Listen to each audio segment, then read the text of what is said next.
14-28 տեղամասի հանրաժողովի նախագահ Պետրոսյան Ծովինար այս պահի դրությամբ որ ասենք այդպեսին խախտում տենց չի եղել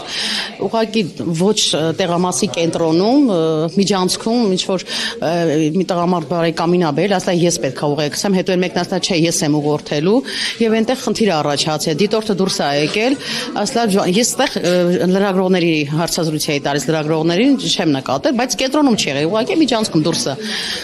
երբ լսեցի ձայները գնացի բայց դիտորդի արդեն ասելու վրա իրենք այնտեղ արդեն կանգնել էին ուզում էին դուրս գան բայց ես է գնացի իրենց ասեցի հասկացան որ չի կարելի ու թողեցին գնացին այդպեսի այդտենց խախտում չի արձանագրվել իսկ այստեղ որ արդեն շատ բարձր էին այդտենց գոռում ասել եմ հանգստացեք տեսնում եք չէ էլի նորից միջադեպեր իրենք կարծես ուզում էին սկսեն բայց հանդարտվեցին գնաց ոչ մի այդտենց լուրջ խախտում չի եղել արձանագրություններ այդտենց գրած չի որ ինչ որ մի բան երկու թեթև այդ դիտորդի ու այդ բոլորը դրանք գրանցված է բայց ինչ որ լուրջ խախտում է իսկապես չենք ունեցել ունենք այս պահի դրությամբ 384 ընտրող 1038 ընտրողից որից մեկը լրացուցիչ է այս պահին թե միջ երեկո նորից լրացուցիչ լինի չգիտենք մենք տեսանք որ իշխանական լրատվամիջոցներով տարածվել էր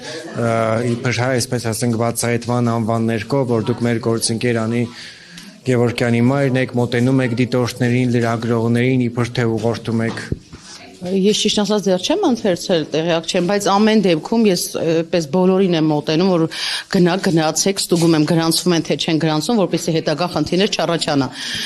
Դիտորդը չասի կամ վստահած անձը, որ նա գրանցված չի կամ նա ես այդպեսին միայն դա, թե ես ուղղորդել, ես ոչ ոքի ոչ այդպես ճանաչում եմ, որ գնամ ուղղորդեմ այսպես այնպես կամ այստեղի բնակիչներ չեմ, որ այսպես ես ինքս էլ այստեղի բնակիչ չեմ։ Դա զուտ չգիտեմ արդեն եւ միտում եմ տեսնում եթե Անի անունը ես ինքս չեմ ընթերցել բայց եթե Անի անունը այդպես տրվել է ուրեմն միտում եմ տեսնում հենց իշխանականի կողմից միտում եմ տեսնում